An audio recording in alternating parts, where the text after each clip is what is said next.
So in part 3 of how I made my first 100K from home series, I talked about how switching my model to a recurring model worked in my favor and in essence was beginning to increase my income. I went from generating $250 to $500 a week doing a service that people were only getting from me one time to around $1,000 to $1,500 a week from a service that people were ordering from me from week to week, sometimes month to month.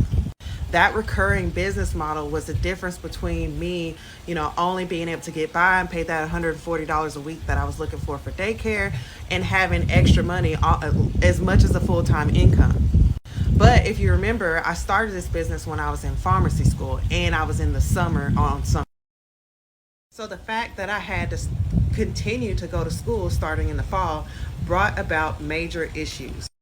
That being that I would not have the time to do all these writing projects, sometimes up to 10, 20 projects a week, and go back to school and maintain my grades and not flunk out. However, $1,500 a week is a lot of income to walk away from when you're broke.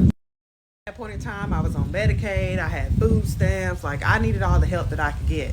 And when I started making $1,500 a week and I was able to function without all those government programs, I began to feel like a weight lifted off my shoulders. So walking away from that type of income, even though I had to go back to school, was just like out of the question for me.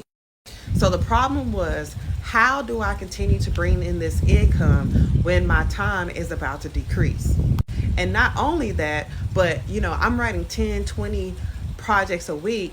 I literally did not see the light of day for the entire summer. I spent all of my time on my couch writing away at my laptop. And even if I did not have to go back to school, that is pretty unsustainable. Like I would have no life.